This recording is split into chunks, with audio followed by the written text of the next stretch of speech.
Alex, is Bitmex planning to enter India soon or looking at acquiring an Indian exchange? So there's a bunch of very interesting players in India. CoinDCX, to name one of them. Actually, it's a portfolio company, even if it's just a small investment. But anyway, yes, India is a very interesting market for us. As we announced with our Beyond Derivative strategy, we want to be a regulated player in the future. So we're very careful and very to have a right approach into India. But given everything that we said about the potential of the Indian market, it would be not wise not to come to India, but we want to have a proper entrance into the market. Sure. So clarity in regulations would be one of the things. Clarity in regulation would be good, or a possibility to work together with the regulator in that direction. I mean, this is a new field. I don't expect the regulator to have all answers. That's impossible. They cannot have it. Yeah. But if you have an open-minded view and collaboration, you can work together on that one. And we are absolutely happy to do so. Otherwise, we will try to be the good citizens and work together and wait for a good regulation so that we can enter the market properly. We can move this conversation from regulations and regulators to something what people really want to know more about. So will 2022 be a Bitcoin year or altcoins will rule this year? Okay, we are true believers. That means we are Bitcoin people. Yeah, so it's always a Bitcoin year. Yeah, every year is a Bitcoin year. But no, kidding. So I think what you will see, and we touched on that one in our paper, is besides Bitcoin, where we assume that at least 5 countries will adopt it as legal tender, and you have more and more countries in announcements over the last couple of days that are pushing into crypto regulation, not necessarily directly accepting Bitcoin as a legal tender, but opening up their regulation to cryptos. So that will naturally drive Bitcoin, and that will naturally also drive the Bitcoin price. However, we see with assets like Solana and blockchains like Solana, we will see a tremendous push in DeFi coins. And Solana has the potential to really materialize, establish itself, even, let's say, in the direction of ETH. Yeah. So I wouldn't say it's a Bitcoin year or it's an altcoin year. I think it will be a tremendous year for Bitcoin because of the legal tender pushes. And you will see, especially DeFi coins, moving up because of the high investments and high interest that is going and flowing in this direction. Why are you so bullish about Solana? A lot of people are skeptics. They say the golden run may be over and there are stability issues. What makes you so much bet so much on Solana?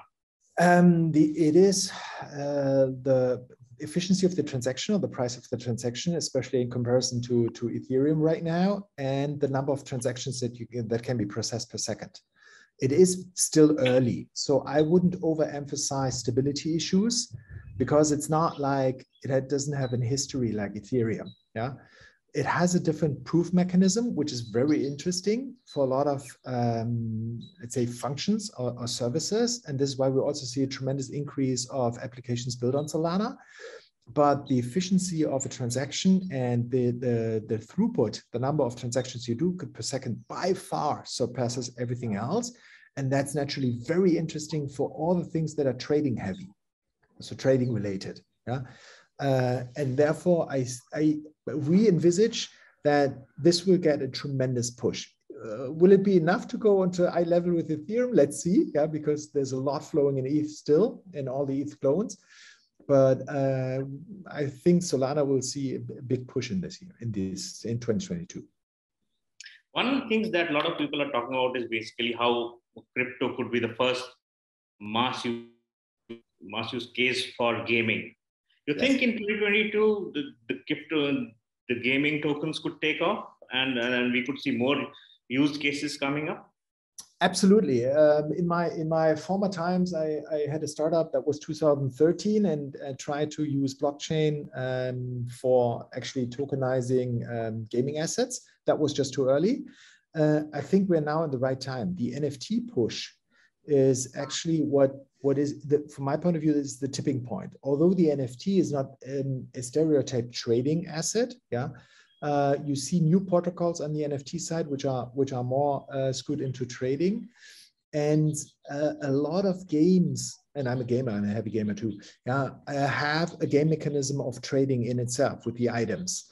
And what made it difficult and what pushed the black market in gaming over the last couple of years was the inability of the uniqueness of the digital asset, which is the principal thing about tokenization. Yeah. And I think 2013, when I was pushing that was just too early. Blockchain was just too new. Now it is all over the place, all over the world. And I can hardly imagine that any game producer is not working on something there. So I think it was a tremendous year. NFT, collectibles, and also we have a lot of discussions with sports clubs about NFTs and how NFTs can then be brought back into games. I mean, imagine you buy a shoe as an NFT from your favorite soccer club, and then you can bring it back to a FIFA game, and then you play it with the shoe that you bought as an NFT. So these are the ideas that are floating around, and I think sky's the limit there. And we have above 3 billion gamers every year, every day, and so this is a tremendous number of potential clients and users. They're very, very mobile adaptive, very adaptive to trading. So I think it will be a tremendous push. Investors, but what they are expecting is 200, 400, 500% kind of returns from crypto. And your report says that it's going to move from capital appreciation towards more stable returns. What makes you think that investor behavior is going to change? I think that mass market, I mean, the early adopters into crypto might be the ones who are hunting for, I'm getting into that coin, I buy it for a few cents and I hope it gets to $200. Yeah. But let's not forget, this is the fantastic stories that you hear. But the mass market is really, hey, come on, I earned my money, hard work. I have now a little bit of that, and I want to invest it, and I want to have a stable return. And it is very easy to invest and stake in crypto and get an interesting yield. I mean, yields are around 10%, sometimes north of 10% on the annualized basis. It's hardly to achieve that guaranteed without a lot of market expertise and trading capabilities on the classical side. So with mass market adoption and the general demographics of investments, you will see a tremendous push in more stable returns. And these are then yield returns that have not too much risk. And crypto is the only, let's say, environment that's offering this right now. So one of the problems with crypto has been the inclusivity gap. Not many women are investing in crypto. And I'm really surprised in India, about 15% of all investors are women. I mean, that's a very encouraging figure. Do you see that shift changing? Yes, I think it is changing because especially, okay, now you can say, me too, yeah, but the classical financial world is very white male, old man dominated.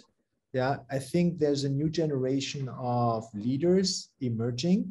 There's a new generation of market participants emerging. Mobile is absolutely free for everybody. Blockchain is inclusion by definition. And you'll see much more push in that direction. And therefore, I think that this will be, a tremendous movement. However, women invest differently. They might be more conservative in investments. They might have a different stance to risk. And I think this is something which we'll also see in 2022, that you'll see different types of investments tailored to really investor groups, which we know from the classical world anyway. And we will be much more seeing this in the future when it comes to other groups investing. Sure. So one of the things which will happen when the regulations come in across the major economies is that a lot of money will flow into the system, and that will drive a set of consolidation. Do you see a lot of M&A activity happening in the second half? Can you hear me? I can hear you very clearly. Oh, okay, good. You were just shortly frozen. Yes, I think so. When you look at how many crypto players are out there, I mean, for classical trading markets, splitting liquidity is not a good thing. Yeah. Now, setting up a crypto trading shop is very easy. Yes, sure. But is there room for a couple of tens of thousands of crypto trading places globally? Probably not. Yeah. The next thing is that a lot of classical players woke up too late, but they woke up. So they have to think about how they got into that one, which now with time running and fight for talent is tremendously increasing. The only chance to participate is actually acquire or get acquired. So you will see a consolidation out of the too many players. Yeah, there's only room for so and so many big players on a global scale. And then you will see classical financial industry heavily moving into the crypto space in a last chance to catch up, which is only viable via M&A. So yes, second half 2022 and 2023 will be a big consolidation wave, I think. One of the things that is peculiar to the Indian market, and it could be true globally too, is that everyone is looking for the next big Shiba, next big thing. So that's my last question to you. What should be there are 17,000 odd tokens out there. What should be the criteria that investors should look at before investing in a token? Okay, you had always good questions, but that's a tough one. Yeah, but as a true believer, I'd say invest into Bitcoin. No, kidding. It really depends on what you want. Yeah, that's the point. It is about the risk profile that you want to take. It's about the interest that you have in certain protocols, for example. Do you believe in a certain protocol? Like every investment, you should make up your mind, why do you invest and what do you invest? It's like in the classical world. Yeah. And therefore you see, as I said before with Solana, do you believe in the push of Solana? Then yes, an investment in Solana makes sense. Do you believe in Bitcoin being maybe the somewhat the legal tender for a lot of countries? Yeah, and this is the right investment for you.